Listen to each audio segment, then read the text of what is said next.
Salute Bharat. Salute ഭാരതിൽ നമ്മുടെ അതിഥിയായി ഇന്നുള്ളത് മുതിർന്ന മാധ്യമപ്രവർത്തകൻ ശ്രീ ടി.കെ. രാജഗോപാലാണ്. സാർ നമസ്കാരം. നമസ്കാരം. സാർ, കഴിഞ്ഞ ദിവസം ലോകസഭയിൽ വർഷകാല സമ്മേളനം അവസാനിച്ചു. ബഹുമാനപ്പെട്ട പ്രധാനമന്ത്രി നരേന്ദ്രമോദി വന്നു. അതുപോലെ ബഹുമാനപ്പെട്ട ആഭ്യന്തരമന്ത്രി അമിത്ഷാ പങ്കെടുത്തു. സർ, വന്ദേ മാതരം കൂടെ പാടിയിട്ടാണ് കഴിഞ്ഞ ദിവസം സഭ പിരിഞ്ഞത്. സർ, മൺസൂൺ സമ്മേളനം നടക്കുന്ന, അതായത് വർഷകാല സമ്മേളനം നടക്കുന്ന സമയത്ത് സഭയിൽ നിരന്തരം ബഹളമായിരുന്നു. ഭരണത്തിലിരിക്കുന്ന മുന്നണി വിചാരിച്ച രീതിയിൽ കാര്യങ്ങൾ കൊണ്ടെത്തിക്കാൻ കഴിഞ്ഞില്ല. എങ്കിലും ചെറുതായ ഒരു പ്രതീക്ഷ DMK-യിലൂടെ അവർക്കുണ്ട്. സർ, ഈ വർഷകാല സമ്മേളനം അവസാനിക്കുമ്പോൾ ഭരണപക്ഷത്തിൻ്റെ മനസ്സിൽ എന്തായിരുന്നു? അതുപോലെ പ്രതിപക്ഷം ഇനി എന്തൊക്കെ ഇനി അടുത്ത വരുന്ന ശീതകാല സമ്മേളനത്തിന് മുന്നേ കണക്ക് കൂട്ടും? ഒന്ന് പറയാമോ? നമ്മുടെ പ്രതിപക്ഷ കക്ഷികളെ ഈ കഴിഞ്ഞ മൺസൂൺ സെഷൻ സമ്മേളനം പരിപൂർണമായിട്ട് ബഹിഷ്കരിക്കുകയായിരുന്നു. പരിപൂർണമായിട്ട് ബഹിഷ്കരിക്കുക എന്ന് പറഞ്ഞു കഴിഞ്ഞാൽ സഭ നടത്താൻ അവർ സമ്മതിച്ചിട്ടേ ഇല്ല. രാവിലെ സഭ തുടങ്ങുന്ന സമയത്ത് ഇരു സഭകളിലും വലിയ പ്രശ്നങ്ങൾ ഉണ്ടാക്കുക, ഇടയ്ക്ക് പറഞ്ഞ പോലെ കുറച്ച് ബില്ലുകളൊക്കെ വളരെ പെട്ടെന്ന് പാസ്സാക്കി എടുക്കാൻ പറ്റി, അങ്ങനെയൊക്കെ ചില കാര്യങ്ങളെ അതിനകത്ത് സംഭവിച്ചുള്ളൂ. പക്ഷേ ഈ സെഷനകത്തിൽ വന്ന ഏറ്റവും വലിയ ഗുരുതരമായ പ്രശ്നം എന്ന് പറയുന്നത് ചോദ്യോത്തര വേള കംപ്ലീറ്റ് ഒഴിവാക്കപ്പെട്ടു എന്നുള്ളതാണ്. ഏത് സഭയാണെങ്കിലും, ലോക്സഭ പാർലമെന്റ് ആണെങ്കിലും ശരി, നിയമസഭകളിലാണെങ്കിലും ശരി, ചോദ്യോത്തര വേള ഒരു കാരണവശാലും ആരും തടസ്സപ്പെടുത്തത്തില്ല. കാരണം ജനങ്ങളുമായിട്ട് പ്രത്യക്ഷമായിട്ട് ബാധിക്കുന്ന വിഷയങ്ങൾ അതാത് അംഗങ്ങൾക്ക് ഉന്നയിക്കാനും ബന്ധപ്പെട്ട മന്ത്രിമാർക്ക് മറുപടി പറയാനും കിട്ടുന്ന ഏറ്റവും വലിയ അവസരമാണത്. ആ ഒരു മണിക്കൂർ സമയം എന്ന് പറയുന്നത് അതൊരു എന്ത് പ്രശ്നങ്ങൾ സഭയ്ക്കകത്ത് ഉണ്ടാക്കിയാലും ശരി, ചോദ്യോത്തര വേള തടസ്സപ്പെടുത്തത്തില്ല. അത് ഭരണപക്ഷമാണെങ്കിൽ ശരി, പ്രതിപക്ഷമാണെങ്കിലും അങ്ങനെയാണ്. അവർ ഏത് മാറി മാറി വരുന്ന ഘട്ടങ്ങളിലൊക്കെ ഉണ്ട്. ഈ സമ്മേളനത്തിൽ നോക്കിക്കോളൂ, ഒരൊറ്റ ദിവസം ചോദ്യോത്തരം നടന്നില്ല. ചോദ്യം ചോദിക്കാനോ ഉത്തരം പറയാനുള്ള അവസരം ഉണ്ടായി എന്ന് പറയാൻ ജനങ്ങളെ പൂർണ്ണമായിട്ടും മറന്നുകൊണ്ട്, അല്ലേ, ജനഹിതത്തിനെതിരായിട്ട് എന്തിനാണ് ഇവരെ തെരഞ്ഞെടുത്തത്, ആ അടിസ്ഥാന തത്വം പോലും മറന്നുകൊണ്ടുള്ള പ്രവർത്തനങ്ങളാണ് നടന്നത്. പക്ഷെ ഇവരെല്ലാം അലവൻസും മേടിക്കും. ഇപ്പൊ സഭ സെഷനിൽ വന്നതുകൊണ്ട് ഇവർക്കെല്ലാം അലവൻസും കിട്ടും. ഇത്രയും ദിവസത്തെ നല്ല TA-യും DA-യും വിമാന ടിക്കറ്റ് മറ്റേതുണ്ടല്ലോ, ട്രാവലിങ്ങിനുള്ള വിമാന ടിക്കറ്റ് അടക്കം നല്ല തുക എല്ലാവർക്കും കിട്ടും. എന്നിട്ട് ഡൽഹിയിൽ പോയി ഈ പറഞ്ഞ പോലെ കലാപരിപാടികൾ നടത്തുക, പിറ്റേ ദിവസം രാവിലെ വൈകുന്നേരം 11 മണിക്ക് തന്നെ ഡൽഹി പിരിയുക. ഇതാണ് അവിടെ നടന്നുകൊണ്ടിരുന്നത്. എന്തൊരു ഉത്തരവാദിത്തരായിട്ടുമാണ് സംഭവിച്ചത്. ആകെ കൂടെ ഒറ്റ ഡിമാൻഡായിരുന്നു ഉണ്ടായിരുന്നത്. ആദ്യം ധർമ്മേന്ദ്ര പ്രധാൻ രാജിവെക്കണമായിരുന്നു പറഞ്ഞു. ധർമ്മേന്ദ്ര പ്രധാൻ രാജിവെച്ചു. പിന്നീട് കേട്ടത് കുട്ടികളുടെ സമരവുമായിട്ട് ബന്ധപ്പെട്ട് ആഭ്യന്തരമന്ത്രി അമിത്ഷാ രാജിവെക്കണമെന്നുള്ളതായിരുന്നു രണ്ടാമത്തെ ഡിമാൻഡ് വന്നത്. അപ്പൊ അമിത്ഷാ എന്തിനാണ് രാജിവെക്കുന്നത്? അമിത്ഷാ രാജിവെക്കേണ്ട സാഹചര്യം എന്താണ്? അത് കുട്ടികളെ വെടിവെക്കാൻ ഉത്തരവ് കൊടുത്തത് അമിത്ഷായാണ്. അമിത്ഷാ ഇന്ത്യയിലെ പട്ടാള മേധാവിയാണോ അല്ലെങ്കിൽ പോലീസ് മേധാവിയാണോ? പോലീസ് മേധാവി എന്ന് പറഞ്ഞാൽ ചുമതല അദ്ദേഹത്തിനുണ്ട്. ഒരു സംഘർഷ സ്ഥലത്ത് വെടിവെക്കാൻ നേരിട്ട് അദ്ദേഹത്തിന് പറയേണ്ട കാര്യങ്ങളൊന്നുമില്ല. അവിടുത്തെ ചുമതലയുള്ള ക്രമസമാധാന ചുമതല വഹിക്കുന്ന പോലീസ് സൂപ്രണ്ടോ അല്ലെങ്കിൽ അത്തരം എക്സിക്യൂട്ടീവ് മജിസ്ട്രേറ്റുകൾ ആരെങ്കിലും അവരാണ് കാര്യങ്ങൾ ചെയ്യുന്നത്. അതിനകത്ത് എന്തെങ്കിലും കുറ്റമോ ഉണ്ടെന്നുണ്ടെങ്കിൽ അത് സംബന്ധിച്ച് എൻക്വയറി വരും, അതിന് അന്വേഷണം വെച്ചാൽ മതി. ഇതല്ലായിരുന്നു. അപ്പൊ ലക്ഷ്യം വേറെയായിരുന്നു. അത് മനസ്സിലാക്കിയിരുന്നു ആഭ്യന്തരമന്ത്രി അമിത്ഷാ, അത് മനസ്സിലാക്കിയിരുന്നു. അല്ലെ പ്രധാനമന്ത്രിയും അത് മനസ്സിലാക്കിയിരുന്നു. അതുകൊണ്ട് എന്ത് ചെയ്തു? അവർ രണ്ടുപേരും സഭയിലെത്തിയിരുന്നാൽ ആഭ്യന്തരമന്ത്രി പിന്നെ പാർലമെന്റ് ഹാളിൽ വരും. പാർലമെന്റ് ഹാളിൽ വന്ന് അദ്ദേഹത്തിന്റെ റൂമിൽ വരും. പക്ഷെ സഭയ്ക്കകത്തേക്ക് വരികയില്ല. വരേണ്ട കാര്യമില്ല. കാരണം വരാൻ വെച്ചാൽ അതിനുള്ള സമയമില്ല. സഭ ചേരുമ്പോൾ തന്നെ ബഹളമാണ്. പിന്നെ എന്തിനാണ് അദ്ദേഹം വരുന്നത്? പക്ഷെ അദ്ദേഹം സംസാരിക്കണമെന്നാണ് ആവശ്യപ്പെടുന്നത്. എന്നിട്ട് കഴിഞ്ഞ ദിവസം ലാസ്റ്റ് സെഷൻ ഒരു ദിവസം കൂടെ എക്സ്റ്റെൻഡ് ചെയ്തു. സഭയുടെ സമ്മേളനം ഒരു ദിവസം കൂടെ എക്സ്റ്റെൻഡ് ചെയ്തു. ഇന്നലെയായിരുന്നു സമാപിച്ചത്. ഇന്നലത്തെ സമാപന ദിവസം ഒരു ദിവസം കൂടെ സഭയുണ്ട്. പ്രധാനപ്പെട്ട ചില ബില്ലുകൾ വല്ലതും ലിസ്റ്റ് ചെയ്യുമോ എന്ന് ചില സംശയങ്ങളൊക്കെ ഉണ്ടായിരുന്നു. FCRA അടക്കമുള്ള ബില്ലുകൾ വരാനുണ്ടായിരുന്നു. മണ്ഡല പുനർനിർണയ ബില്ലുണ്ടായിരുന്നു, വനിതാ സംവരണ ബില്ലുണ്ടായിരുന്നു. അങ്ങനെ കുറെ പ്രധാനപ്പെട്ട ബില്ലുകൾ വല്ലതും വരുമെന്നൊരു സംശയം ഉണ്ടായിരുന്നു. അതുകൊണ്ട് ആരും പ്രതിപക്ഷ MP-മാരും തലസ്ഥാനം വിട്ട് പോകുന്നില്ലായിരുന്നു. വലിയ ബില്ലുകളൊന്നും വന്നില്ല. FCRA ബില്ല് പിന്നെ JPC-ക്ക് വിടുകയാണ്, ജോയിന്റ് പാർലമെന്റ് കമ്മിറ്റിക്ക് അങ്ങ് വിട്ടുകൊണ്ട് ബാക്കി കാര്യങ്ങളെല്ലാം പെട്ടെന്ന് അവസാനം ചെറിയ ബില്ലുകൾ കേരള കേരളമായി നമ്മുടെ സംസ്ഥാനത്തിന്റെ പേര് എത്രയോ വർഷങ്ങൾക്ക് ശേഷം നമ്മൾ കേരള എന്നാണല്ലോ വിശേഷിപ്പിച്ചുകൊണ്ടിരുന്നത്. അതിന് ഒരു നരേന്ദ്രമോദി വേണ്ടി വന്നു. കേരളയെ കേരളമാക്കുന്നതിന് ഒരു നരേന്ദ്രമോദിയാണ് വേണ്ടി വന്നത്. ഇത്ര വർഷമാണ് ഇന്ത്യ മഹാരാജ്യം ഓരോരോ ഗവൺമെന്റുകൾ മാറി മാറി ഭരിച്ചിട്ടും ഒരു BJP സർക്കാർ വേണ്ടി വന്ന് നമ്മുടെ സംസ്ഥാനത്തിന്റെ പേര് പോലും ഒന്ന് മാറ്റിയെടുക്കാൻ. അതാണ് അവിടുത്തെ പാർലമെന്റിലെ ഓരോ കഴിഞ്ഞ സമ്മേളനത്തിൽ കണ്ടൊരവസ്ഥ. അപ്പൊ അങ്ങനെ വന്നു കഴിഞ്ഞപ്പോൾ ഈ പ്രധാനമന്ത്രിയെയും രണ്ടുപേരെയും ടാർഗറ്റ് ചെയ്യുന്നു അവർക്കത് മനസ്സിലായി കഴിഞ്ഞപ്പോൾ എന്ത് ചെയ്തു? അവരും തന്ത്രപരമായ കാര്യങ്ങൾ ചെയ്തു. അമിത്ഷായുടെ രാജിയാണ്. അമിത്ഷായുടെ വിഷയം സഭയിലെടുത്തിട്ട് കഴിഞ്ഞാൽ എന്തെങ്കിലും പ്രശ്നങ്ങൾ ഉണ്ടാക്കാമെന്നുള്ളതാണ്. പക്ഷെ അതിന് അമിത്ഷാ എന്ത് ചെയ്തു? 2 ദിവസം മുമ്പ് മറ്റൊരു പ്രസ്താവന നടത്തി. അദ്ദേഹം സ്പീക്കർക്ക് കത്തെഴുതി കൊടുത്തു, ഞാൻ സഭയിൽ സംസാരിക്കാൻ തയ്യാറാണ്, എനിക്ക് 2 ദിവസം ഒരു ഏതാണ്ട് 24 മണിക്കൂർ സമയം എനിക്ക് തന്നാൽ മതി. 24 മണിക്കൂർ സമയത്തേക്ക് സഭ, അതായത് ഒരു ദിവസം കൂടി സഭ ചേർന്നോളുക, ഞാൻ സംസാരിക്കാൻ തയ്യാറാണ്, എപ്പോ വേണേൽ സംസാരിക്കാമെന്ന് പറഞ്ഞു. അങ്ങനെ നോട്ടീസ് കൊടുത്തു കഴിഞ്ഞപ്പോൾ വീണ്ടും പ്രതിപക്ഷം പെട്ടിലായി. അപ്പൊ അവരെന്ത് ചെയ്തു? അവര് നേരെ പ്ലേറ്റ് അങ്ങ് മാറ്റി. അവര് പറഞ്ഞു അങ്ങനെ പറ്റത്തില്ല, ഇത്രയും ദിവസം ഇരിക്കാമെന്ന് പറഞ്ഞ അമിത്ഷാ ഇന്ന് ലാസ്റ്റ് ദിവസം സംസാരിക്കാമെന്ന് പറയുന്നത് ശരിയല്ല, ഞങ്ങൾക്ക് അത് കേൾക്കേണ്ട കാര്യമില്ല എന്ന് പറഞ്ഞു. അപ്പൊ വ്യക്തമല്ലേ, അമിത്ഷായുടെ പ്രസംഗം കേൾക്കാനോ അല്ലെങ്കിൽ മറുപടി കേൾക്കാനോ അല്ല അവർ ആഗ്രഹിച്ചെന്നുള്ളത് വ്യക്തമാണ്. അവരുടെ ഉദ്ദേശം മറ്റു ചിലതായിരുന്നു എന്നാണ് ഇപ്പൊ അന്താരാഷ്ട്ര നമ്മുടെ ദേശീയ മാധ്യമങ്ങളൊക്കെ പറയുന്നത്. കാരണം അയോധ്യയിലെ സ്വർണ്ണക്കൊള്ള സഭയിൽ ഉന്നയിക്കാൻ അവർ ഉദ്ദേശിച്ചിരുന്നു. അത് BJP സംബന്ധിച്ചിടത്തോളം ഏറ്റവും വലിയ അവരുടെ മർമ്മത്തിൽ പിടിക്കുക എന്ന് പറയുന്ന ഒരു അവസ്ഥ, ഒരു സംഭവമാണല്ലോ. അയോധ്യ അവരുടെ BJPയുടെ അവിടുത്തെ വിജയത്തിന്റെ ഒരു വലിയ ഘടകമായിട്ട് മാറിയതാണ് അയോധ്യ സംഭവങ്ങൾ. അതിന്റെ പശ്ചാത്തലമൊക്കെ നമുക്കറിയാവുന്നതുകൊണ്ട് ഞാൻ കൂടുതൽ പറയുന്നില്ല. അവിടെ ആ ക്ഷേത്രം പണിതു നിർത്തിയ ആ ക്ഷേത്രത്തിൽ നടന്ന സ്വർണ്ണക്കൊള്ള, അവിടെ സ്വർണ്ണമായിട്ടും സംഭാവനയായിട്ടും കിട്ടിയ തുകകളില് കുറച്ച് ഉദ്യോഗസ്ഥന്മാരും അല്ലെങ്കിൽ ചില അതിന്റെ ട്രസ്റ്റിന്റെ ഭാരവാഹികളായിട്ടിരുന്ന ചില ഉത്തരവാദിത്തപ്പെട്ട ആളുകളൊക്കെ പ്രതിസ്ഥാനത്തൊക്കെ അതിനകത്ത് വന്നിട്ടുണ്ട് അതിനകത്ത്. അപ്പൊ അത് ഉന്നയിക്കണം. അപ്പൊ BJPയെ സംബന്ധിച്ചിടത്തോളം അവിടെ മർമ്മത്തിന് കൊടുക്കാവുന്ന ഒരു അടിയാണ്. അപ്പൊ ഈ വിഷയം പാർലമെന്റിൽ കൊണ്ടുവരുന്നതിനായിട്ടാണ് പ്രതിപക്ഷം ശ്രമിച്ചത്. പക്ഷെ അതിന്റെ പേരിൽ അന്വേഷണങ്ങൾ നടക്കുന്നുണ്ട്, SIT അന്വേഷണങ്ങൾ നടക്കുന്നുണ്ട്. വേണമെന്നുണ്ടെങ്കിൽ അതിന് മുകളിൽ CBI അന്വേഷണത്തിന് വരെ തയ്യാറായി നിൽക്കുകയാണ് സർക്കാർ. അത് സത്യം കണ്ടെത്തട്ടെ, എന്താണ് അവിടെ സംഭവിച്ചതെന്നുള്ളത് സത്യം കണ്ടെത്തേണ്ടതെന്നുള്ള നിലപാടാണ്. പക്ഷെ ഇതൊരു രാഷ്ട്രീയ ആയുധമാക്കുന്നതിന് വേണ്ടിയിട്ടാണ് പ്രതിപക്ഷം തയ്യാറായത്. പക്ഷെ ആ ട്രാപ്പിൽ വീണ് കൊടുക്കാൻ BJP തയ്യാറായില്ല, അല്ലെങ്കിൽ അമിത്ഷാ തയ്യാറായില്ല, പ്രധാനമന്ത്രി നരേന്ദ്രമോദി തയ്യാറായില്ല എന്നാണ് ദേശീയ മാധ്യമങ്ങൾ പറയുന്നത്. അല്ലാതെ അമിത്ഷായുടെ പ്രസംഗമൊന്നും ആയിരുന്നില്ല. അമിത്ഷാ കുട്ടികളെ വെടിവെപ്പുമായിട്ട് ബന്ധപ്പെട്ടതൊന്നും ആയിരുന്നെങ്കിൽ ജാർഖണ്ഡ് സമരം വിഷയം അവർക്ക് ഉന്നയിക്കാമായിരുന്നല്ലോ. ആരെങ്കിലും അത്തരം വിഷയങ്ങൾ വല്ലവരും പറഞ്ഞു? ജാർഖണ്ഡിൽ ഇതിനും വലിയ പ്രശ്നമാണ്. ഇപ്പൊ ജന്തർ മന്ദിറിനെക്കാട്ടിൽ വലിയ ഇഷ്യൂ ആണ് ജാർഖണ്ഡിൽ നടന്നുകൊണ്ടിരിക്കുന്നത്. കോൺഗ്രസ് അവിടെ ഭരണത്തിൽ പങ്കാളിത്തമുണ്ട്. വലിയ രൂക്ഷമായ സമര ജൻസി പ്രക്ഷോഭം നടക്കുകയാണ് അവിടെ. അപ്പൊ ഇതിൽ നിന്ന് മുതലെടുക്കാനുള്ള പരിപാടിയായിരുന്നു. പക്ഷെ നമ്മൾ സഭയിൽ കണ്ട ഏറ്റവും മനോഹരമായ രംഗം എന്ന് പറയുന്നത് ലാസ്റ്റ് ദിവസമാണ്, ഇന്നലത്തെ രംഗമാണ്. ഇന്നലെ 11 മണിക്ക് സഭ കൂടിയപ്പോഴും എന്തെങ്കിലും സംഭവങ്ങൾ ഉണ്ടാവുമെന്നൊക്കെ പ്രതീക്ഷിച്ചിട്ട് എന്താ കാണുന്നത്? എല്ലാവരും കൂടെ ആദ്യം വന്ദേ മാതരം ചൊല്ലുന്നതാണ്. അപ്പൊ അതായിരുന്നു കുറച്ച് ദിവസം. വന്ദേ മാതരം പൂർണ്ണമായിട്ടും ചൊല്ലത്തില്ല, അതിനകത്തിലെ കുറച്ച് ഭാഗങ്ങൾ മാത്രമേ ചൊല്ലത്തുള്ളൂ എന്നുള്ള ഒരു വിവാദം ഉണ്ടായിരുന്നു. അതിനകത്തിലെ സരസ്വതിയെയും ദുർഗയെയും വർണ്ണിക്കുന്ന പരാമർശങ്ങൾ വരുന്നിടത്ത്, അല്ലെങ്കിൽ അവരെ പ്രകീർത്തിക്കുന്ന പരാമർശങ്ങൾ വരുന്നിടത്ത് ചൊല്ലത്തില്ല.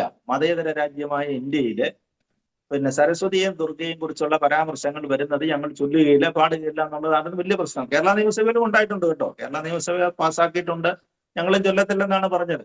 കഴിഞ്ഞ ദിവസം ഇന്നലെ നമ്മുടെ മന്ത്രിസഭാ യോഗത്തിന് ശേഷം നമ്മുടെ മുഖ്യമന്ത്രിയും പറഞ്ഞിരിക്കുകയാണ്, ഇപ്പൊ സ്വാതന്ത്ര്യദിനത്തിന് അത് ചൊല്ലേണ്ടതാണ്. കാരണം കേന്ദ്ര നിയമത്തിൽ കൊണ്ടുവന്നു, കേന്ദ്ര നിയമം വന്നതുകൊണ്ട് അത് ചൊല്ലേണ്ടതാണ്, അത് മുഴുവനായിട്ടും പാടേണ്ടതാണ്.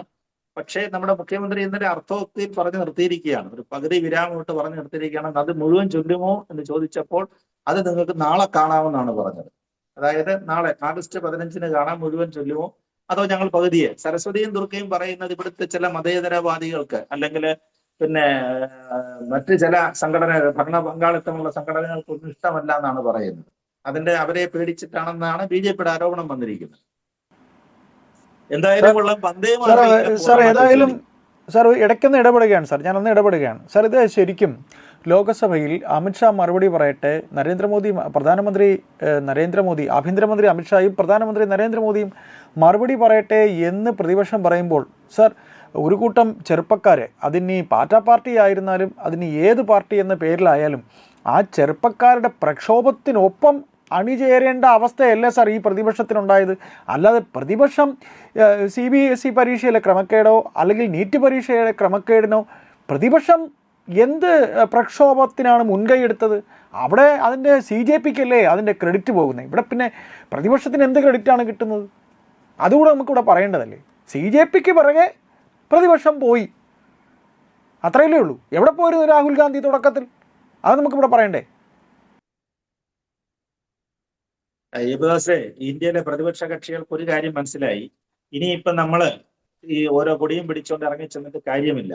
ഇപ്പൊ ഇന്ത്യ മുന്നണിയെന്നോ മറ്റേ മുന്നണിയെന്നും പറഞ്ഞിട്ട് നമ്മൾ ഇറങ്ങി ചെന്നിട്ട് കാര്യമില്ല. കാരണം സമരം വേറൊരു രൂപത്തിലേക്ക് മാറിക്കഴിഞ്ഞിരിക്കുന്നു.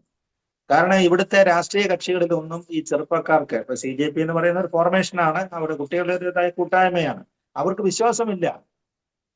അവർക്ക് വിശ്വാസമില്ലാതായിരിക്കണം. ഒരു നേതാവിനെ അവർക്ക് വിശ്വാസമില്ലാതായിരിക്കുകയാണ്. BJP ഭരണപക്ഷത്തായതുകൊണ്ട് BJPയുടെ NDA സഖ്യത്തിന് നമുക്ക് തൽക്കാലം ഈ വിഷയത്തിൽ ഇപ്പം മാറ്റി നിർത്താം. പക്ഷെ മറ്റവരെ വിശ്വാസമില്ല അവർക്ക്.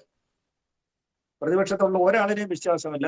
കാരണം 20-22 ദിവസത്തോളം അവരോട് കിടന്ന് ജന്തർ മന്ദർ കിടന്ന് സമരം ചെയ്തിട്ട് ആരുമില്ല, തിരിഞ്ഞു നോക്കാനില്ലായിരുന്നു. സമരം വിജയിക്കും എന്നൊരു ഘട്ടം വന്നപ്പോൾ, അല്ലെങ്കിൽ സമരത്തിന് ന്യായമായ ഒരു പരിഹാരം ഉണ്ടാകുന്ന ഘട്ടം വന്നപ്പോഴാണ് തന്നെ മുന്നിച്ചാടി വീണത്. BJP തയ്യാറായി, അവര് ചർച്ചയ്ക്ക് തയ്യാറായി. അക്കാര്യത്തിൽ മാന്യത കാണിച്ചുകൊണ്ട് തന്നെ വിളിച്ചു ധർമ്മേന്ദ്ര പ്രധാന രാജിയും പ്രഖ്യാപിച്ചു. അതിനെ തുടർന്നാണ് ഇപ്പം മറ്റേ സമരം ജാർഖണ്ഡിലേക്ക് പോയത്. എന്താ ജാർഖണ്ഡിലേക്ക് പ്രതിപക്ഷ കക്ഷികൾ പോകാത്തത്? അതാണ് ഞാൻ ആദ്യം ചോദിച്ചത്. എന്തുകൊണ്ട് ജാർഖണ്ഡിലേക്ക് പോകും? നിങ്ങൾ ന്യായമായ സമരത്തിൽ CJP കുട്ടികളോടൊപ്പം, ജെൻസി കുട്ടികളോടൊപ്പം അവരുടെ ന്യായമായ പക്ഷത്താണെന്ന് പറയുന്നെങ്കിൽ ഡൽഹിയിലെ അതേ ആവശ്യം തന്നെയല്ലേ അവിടുത്തെ PSC പരീക്ഷയുമായിട്ട് ബന്ധപ്പെട്ട വിഷയമാണല്ലോ അവിടെ നടക്കുന്നത്. ഒരാൾ ലാത്തിച്ചാർജിലും മറ്റേ ഇതിനകത്ത് നിരാഹാരവും കിടന്നിട്ട് പിന്നെ അടിയും കൊണ്ട് പരിക്ക് ഗുരുതരാവസ്ഥയിൽ ICU കഴിയുകയാണ്. എത്രയോ ഇപ്പൊ 600 പേരുടെ മേലിലുണ്ട് കേസും വന്നിട്ടുണ്ട്. ഇപ്പൊ ഇന്ന് കാണുന്ന വാർത്ത 600 പേരുടെ പേരിലാണ് ഹേമന്ത് സോറൻ കോൺഗ്രസ് സർക്കാർ കേസ് എടുത്തിരിക്കുന്നത്. 600 കുട്ടികളുടെ പേരിൽ. അത്രയും കേസ് ജന്തർ മന്ദിറിലുണ്ടോ എന്ന് തോന്നുന്നില്ല. അപ്പൊ ഇതാണ് ഇരട്ടത്താപ്പ് എന്ന് പറയുന്നത്, രാഷ്ട്രീയത്തിലെ ഇരട്ടത്താപ്പ് എന്ന് പറയുന്നത്. മിണ്ടുന്നില്ല ഒരു പ്രതിപക്ഷത്തുള്ള ഒരു നേതാക്കന്മാരും മിണ്ടുന്നില്ല.